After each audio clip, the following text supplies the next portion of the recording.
Olá, hoje domingo, dia 5 de setembro de 2021. Primeira semana de setembro, dia de ceia, caminhamos para o final do ano. Até aqui tem nos ajudado o Senhor. A minha oração é que o Senhor continue abençoando sua vida e da sua família. Então, vamos aos nossos avisos. Na próxima quinta, você já sabe, às 20 horas, nossa reunião de oração e estudo bíblico. Sempre online. Você pode entrar em contato com Márcia, com Cláudia, elas lhe dirão como participar. Da mesma forma, mais tarde, às 10h20, nós teremos nossa classe de casais. Ainda dá tempo se você quiser participar.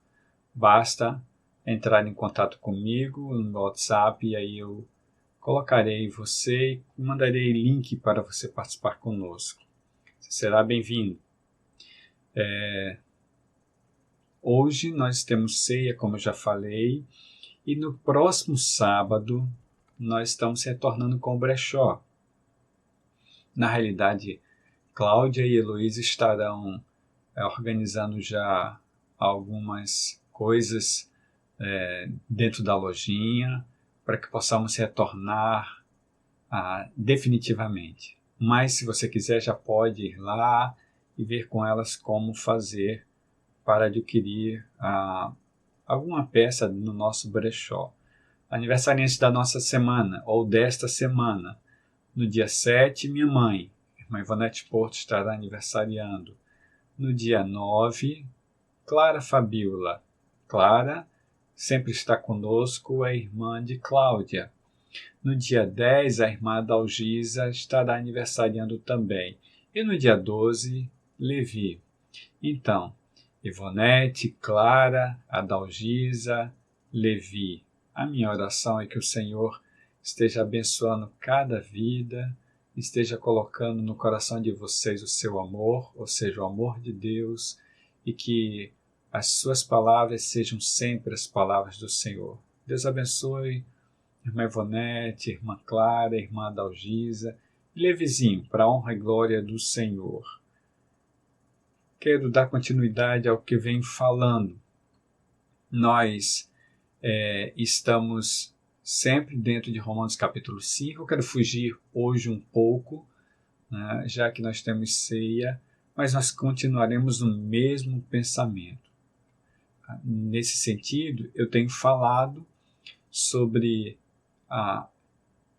o nascimento no Calvário, ou aquele que é nascido no Calvário. No dia 22 de agosto, eu falei sobre entendendo o comportamento gerado no Calvário, baseado em Romanos capítulo 8, versos 1 e 12. Quem escolhi ser, como escolhi viver, a constante luta entre a mente e os desejos, né? A mente sempre submetida ao Espírito Santo resulta vida e paz.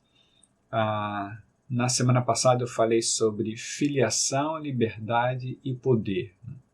Falei que precisamos entender a quem pertencemos. Quando sabemos o que queremos, sabemos o que possuímos, né? Na realidade, nesse sentido, quando a gente sabe a quem pertence, sabe o que quer e sabe o que possui. Eu quero trazer para Jesus Cristo hoje essa minha fala, quando vou falar hoje sobre seguindo o exemplo de quem sabe quem é e o que quer. João capítulo 18, nos versos 33 a 38. João 18, 33 a 38. Esse é o discurso de Pilatos com Jesus Cristo, ou seja, a conversa entre Pilatos e Jesus Cristo. Nós trataremos dele tanto agora pela manhã como à noite. Assim diz o evangelista João. Pilatos então voltou para o pretório, chamou Jesus e lhe perguntou: Você é o rei dos judeus? Perguntou-lhe Jesus: Essa pergunta é tua ou outros te falaram a meu respeito? Respondeu Pilatos: Acaso sou judeu? foram o seu povo e os seus chefes, ou seja, e os chefes dos sacerdotes, que o entregaram a mim. Que foi que você fez? Disse Jesus: o meu reino não é deste mundo. Se fosse, os meus servos lutariam para impedir que os judeus me prendessem.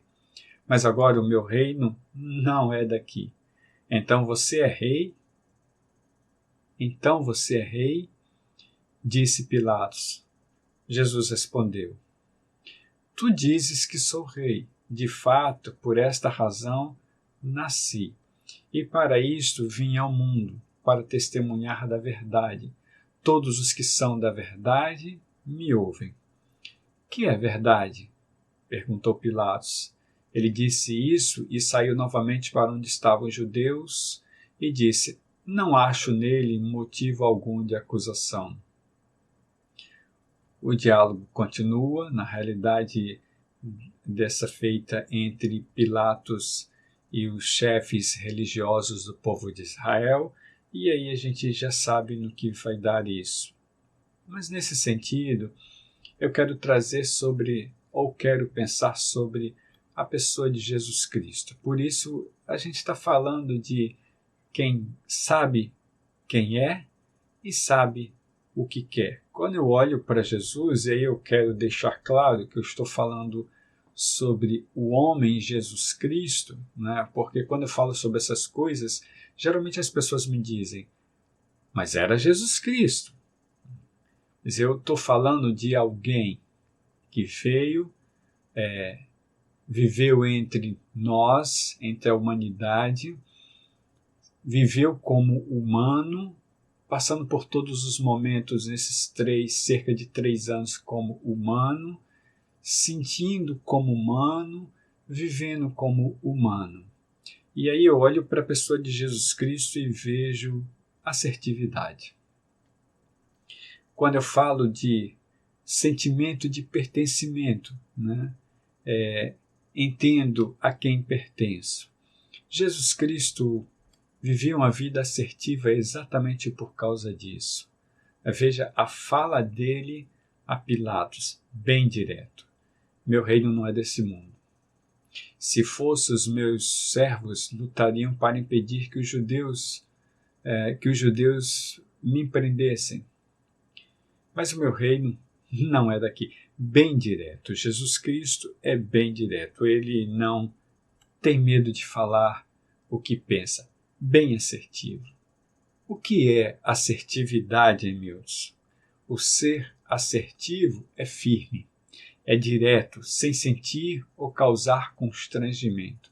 Assertividade é a capacidade de afirmar de maneira clara e objetiva, transparente, o que sente, sem problemas com o que vai ser causado, sem delongas. Assume suas posições. A gente não está falando de agressividade. O agressivo não é assertivo. O agressivo geralmente ele é ansioso porque precisa impor a sua verdade. O assertivo está ligado à maneira de expor, defender suas posições. Uma pessoa assertiva, ela é transparente nas suas intenções e colocações, é livre. Jesus Cristo, nesse momento, era livre. Quando eu digo no passado, falo porque eu quero falar aqui da pessoa humana. Jesus Cristo era livre. Eu quero trazer alguns textos. Se você olhar no Novo Testamento, principalmente nos 4 evangelhos, você vai ver sobre a liberdade, a assertividade de Jesus Cristo. Eu quero trazer apenas alguns textos. Em Lucas capítulo 13, nos versos 30 a 33, Lucas 13, 30 a 33, quando Jesus Cristo fala, certo? Ele diz assim, de fato, há últimos que serão primeiros, primeiros que serão últimos. O texto diz que naquela mesma hora, alguns fariseus aproximaram-se dele e disseram, saia e vá embora daqui, pois Herodes quer matá-lo. Jesus responde: vão dizer àquela raposa: expulsarei demônios e curarei o povo hoje e amanhã, e no terceiro dia estarei pronto. Mas preciso prosseguir hoje e amanhã e depois de amanhã, pois certamente nenhum profeta deve morrer fora de Jerusalém. Veja como ele fala com liberdade. Veja como ele é firme no que pensa, no que fala, assertivo. Sabia o que estava dizendo naquele momento sem ter problema com as consequências. Em Lucas capítulo 20, nos versos 45 a 47, Lucas 20, 45 a 47, todo o povo ouvia Jesus. Naquele momento, ele diz aos seus discípulos. Veja a fala dele para os discípulos, mas ele fala na frente de todos. Estavam todos ali e ele diz para os discípulos: cuidado com os mestres da lei. Eles fazem questão de andar com roupas especiais e gostam muito de receber saudações nas praças e de ocupar os lugares mais importantes nas sinagogas e os lugares de honra nos banquetes. Eles devoram as casas das viúvas e, para disfarçar, fazem longas orações. Esses homens são punidos com maior rigor, ou serão punidos com maior rigor. Nesse sentido, ele continua falando. Mas eu trago textos específicos, mas você pode perceber isso em todas as falas de Jesus Cristo. Falo da assertividade porque ele era, nesses momentos, seguro no que estava falando, sem temer. Sabia o que fazer, o que falar, onde falar, não tinha problema. Nesse sentido, quando a autoridade dele é questionada, a gente está falando de Mateus capítulo 21, nos versos 23 a 32, quando a autoridade dele é questionada no templo. Vejam o texto, olhe para o texto. Olhe para o texto porque nós não vamos lê-lo todo, já que o texto é grande para esse momento, né? Em seu conteúdo também. Jesus entra no templo, ele, enquanto ensinava, alguns chefes dos sacerdotes chegam perto dele e o questionam. Com que autoridade estás fazendo essas coisas? Quem te deu autoridade? E aí Jesus Cristo faz um questionamento para essas pessoas, né? Eu também faria uma pergunta para vocês. Se vocês me responderem, eu responderei. Se não, não terei que responder, né? E aí ele fala sobre o batismo de João. A conversa continua, né? Continua, e nesse sentido eles ficaram temer o tipo de resposta que iam dar para Jesus Cristo, né? Por causa da fala do próprio mestre, né? Eles simplesmente negam, dizem que não sabem o que Jesus Cristo está perguntando, ou seja, sobre a autoridade de João, e Jesus Cristo diz: tampouco direi com que autoridade estou fazendo essas coisas. O que acham? Ele conta uma parábola, né? O pai diz a um filho: vá para a vinha. Esse filho responde: eu não vou diretamente. Aí ele chama outro filho e pede para que esse outro filho vá para a vinha. E aí o filho diz: eu já estou indo, papai. O que disse que estava indo não foi, e o que disse que não ia terminou indo. Então Jesus Cristo, no verso 31, pergunta: qual dos dois fez a vontade do Pai? Aí responderam para ele: o primeiro. E aí Jesus lhe diz, aqui que eu quero destacar para você, na segunda parte do verso 31, juntamente com o verso 32, ele diz: digo a verdade.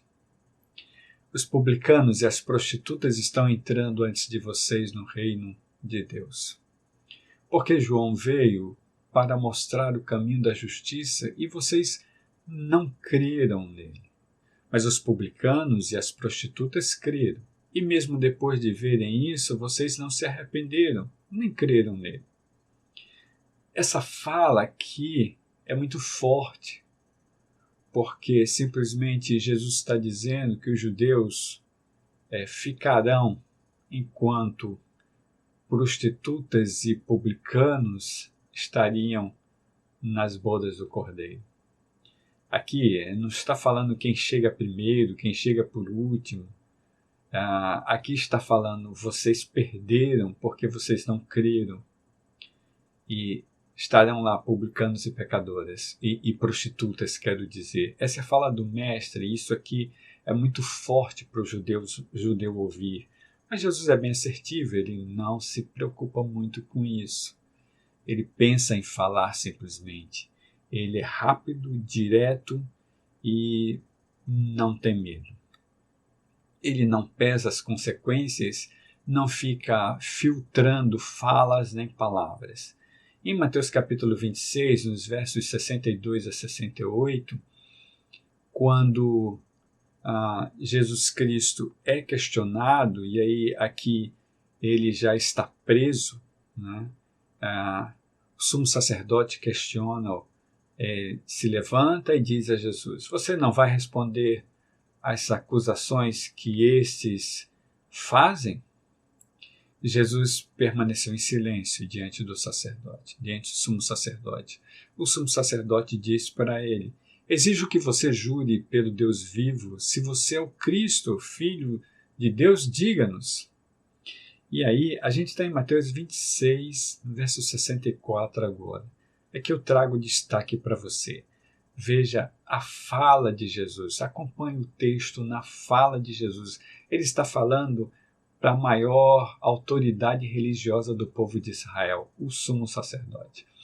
E aí ele diz assim: tu mesmo o disseste.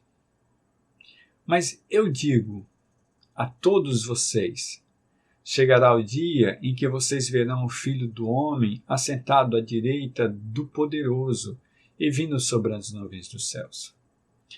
Veja, Jesus assume que é o Messias diante do sumo sacerdote.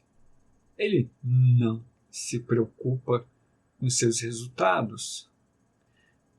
No versículo 65, simplesmente o sumo sacerdote perde a paciência, né?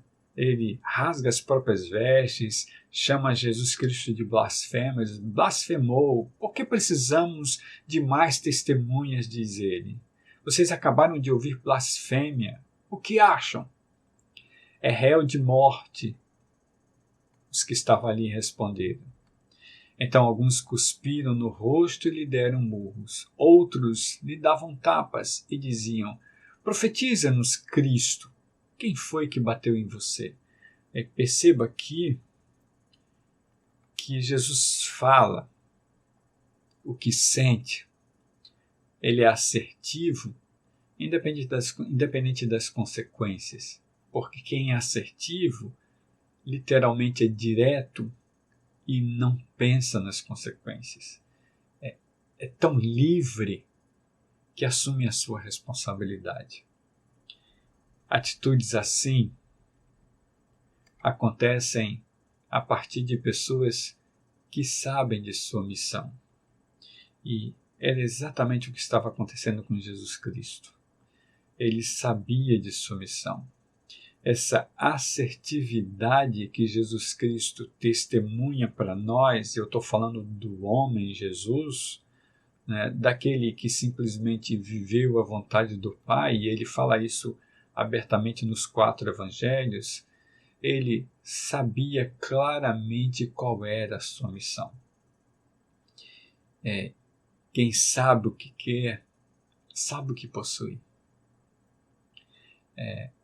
A minha fala nesta manhã vem fortalecer a fala da semana anterior, trazida em Romanos capítulo 8. Jesus sabia claramente qual era a sua missão. Ele sabia o que queria, sabia o que possuía. No verso 37, a gente está em João 18, quando Pilatos fala para ele: então você é rei? Jesus simplesmente responde: você está dizendo que sou rei. E ele fortalece, fala para Pilatos, ou repete a Pilatos exatamente o que tinha falado para o sumo sacerdote. Ele diz: de fato, por essa razão eu nasci, para isso eu vim ao mundo, para testemunhar da verdade. E aí ele fala claramente para a autoridade maior de Roma naquele momento, diante dele: todos os que são da verdade, diz Jesus, me ouvem. A missão de Jesus Cristo estava prescrita em todo o Antigo Testamento. Quando se falava do Messias, a missão de Jesus Cristo está prescrita em todo o Novo Testamento. Veja, já em Lucas capítulo 2, nos versos 34 a 35, quando Simeão pega a criança no colo, eu estou falando de Jesus Cristo, ele fala: este menino está destinado a causar a queda e o soerguimento de muitos em Israel, e a ser um sinal de contradição, de modo que o pensamento de muitos corações será revelado. Essa é uma fala tremenda, porque quando Simeão fala sobre Jesus, ele chama Jesus de contradição. Contradição. E quem segue Jesus Cristo também caminha em contradição. Exatamente porque quando se fala de contradição, se fala do que se diz contra o mundo. A fala de Jesus Cristo era contra o século, era contra o sistema, era contra o mundo. É por isso que Simeão chama ele de sinal de contradição. Quem segue Jesus Cristo também é sinal de contradição. Em Lucas capítulo 4, nos versos 16 a 21, o evangelista Lucas relata: ele foi a Nazaré, onde havia sido criado, e no dia de sábado entrou na sinagoga, como era de costume, ou como era seu costume, e levantou-se para ler. E você já sabe o texto que eu trago, né? Ele recebe o livro do dirigente da sinagoga, do gerente da sinagoga. Esse texto era o texto de Isaías, e ele exatamente lê. Verso 18, a gente está em Lucas 4, 18. O Espírito do Senhor está sobre mim, porque ele me ungiu para pregar as boas novas aos pobres.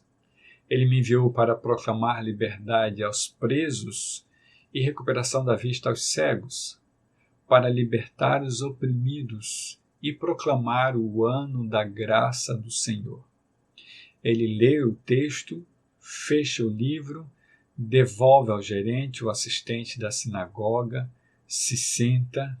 Na sinagoga todos estavam olhando para ele, esperando o que ele falaria, e simplesmente ele fala. Ele diz: hoje se cumpriu a escritura que vocês acabaram de ouvir. Nesse sentido, ele assume que é o Messias que Isaías anuncia.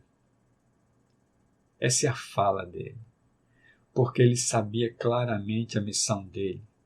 Ele sabia quem era e o que possuía, claramente. Essa é a fala dele em Lucas capítulo 19, no verso 10, na casa de Zaqueu. Ele diz: o Filho do Homem veio buscar e salvar o que estava perdido. Você pode caminhar no Novo Testamento praticamente todo, principalmente nos 4 evangelhos, você vai ter sempre essa fala, a certeza de Jesus Cristo, da missão dele ou sobre a missão dele. Eu trago apenas algumas falas, né?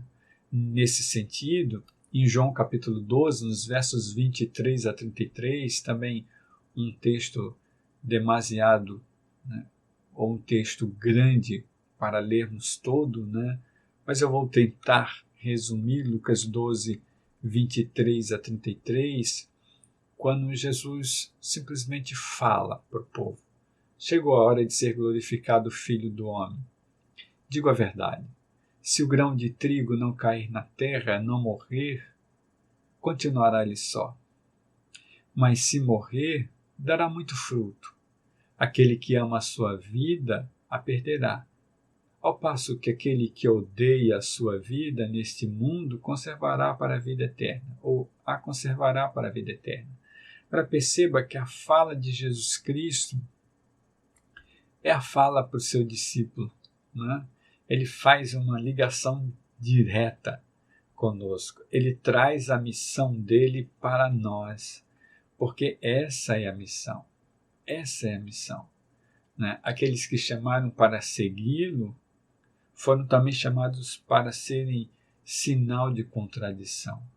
Foram chamados para serem os pregadores das boas novas aos pobres. Foram chamados para proclamar liberdade aos presos e recuperação da vista aos cegos, para libertar os oprimidos. Foram chamados para proclamar o ano da graça do Senhor.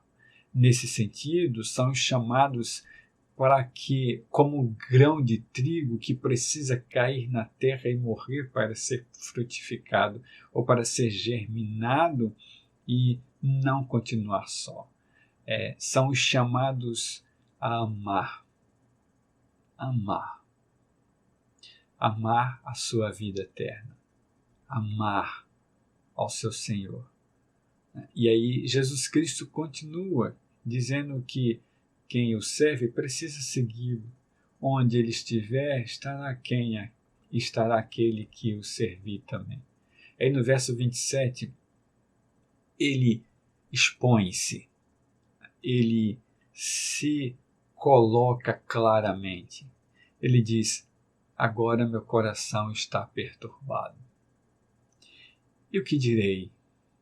Pai, salva-me dessa hora?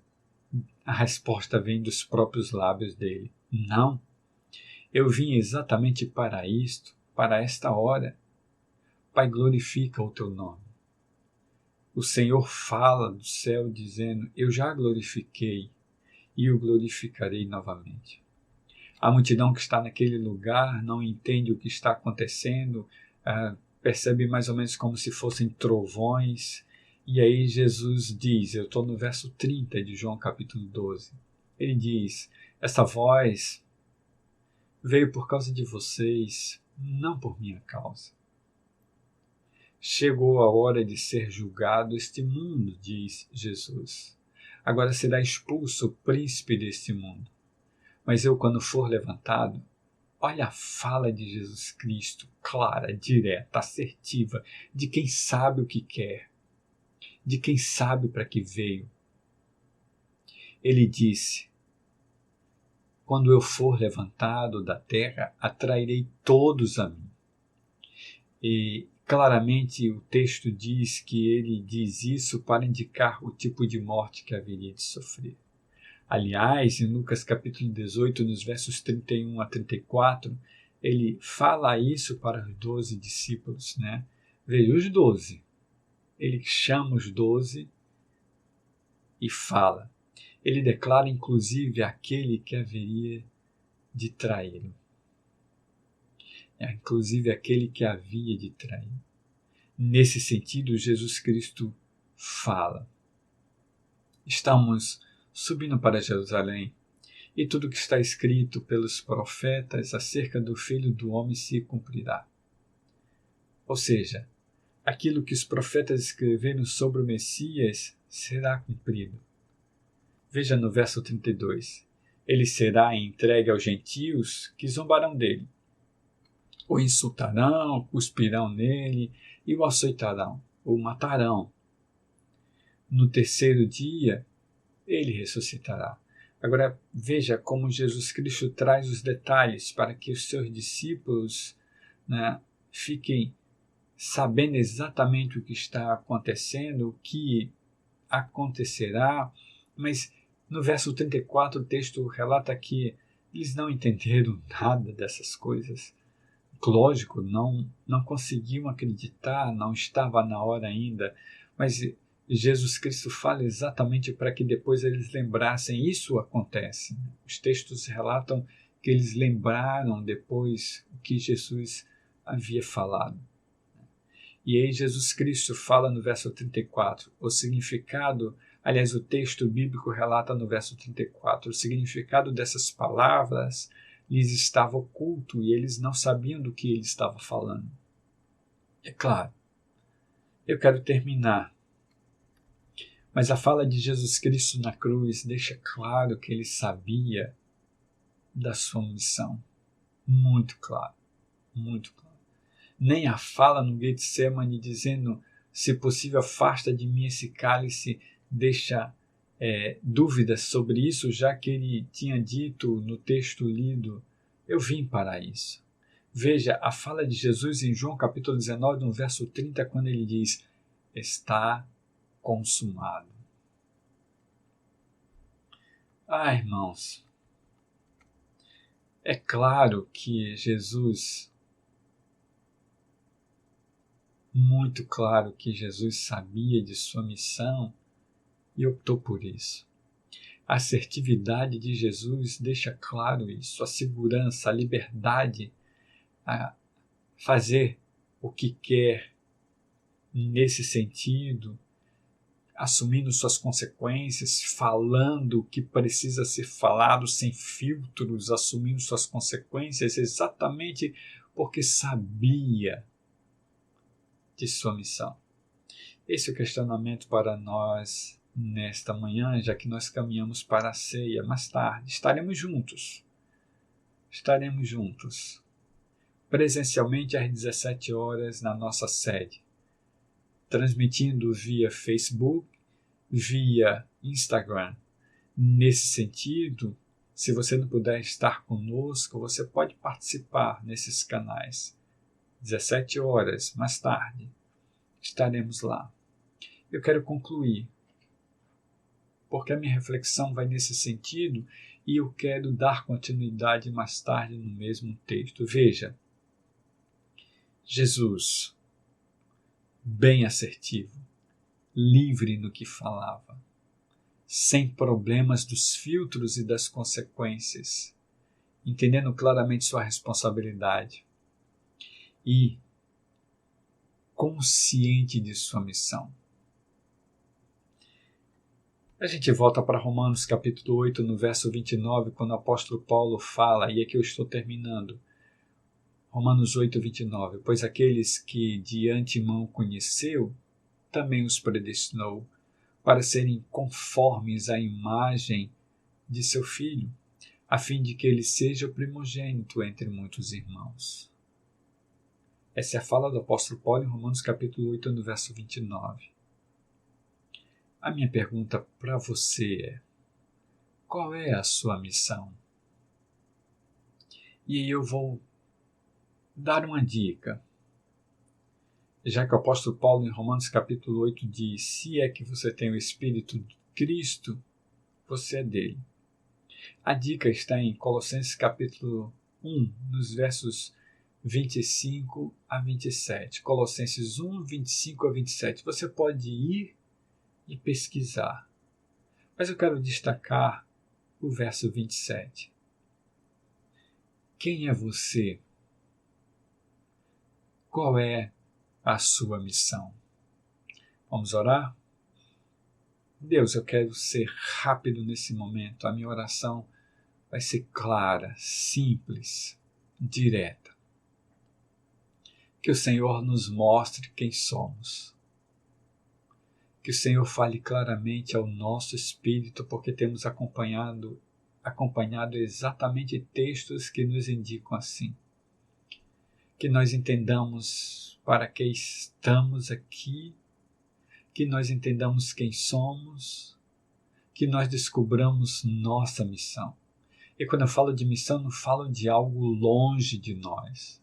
Eu não falo de alguém que acha que precisa ter um chamado, treinado em algum centro missionário, que precisa ser enviado e que simplesmente pode dizer: eu não posso deixar minha família, minha vida, eu não tenho tempo. Eu estou falando de evangelho.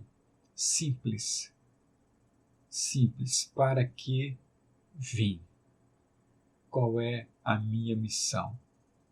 Para que fui resgatado, resgatada no Senhor?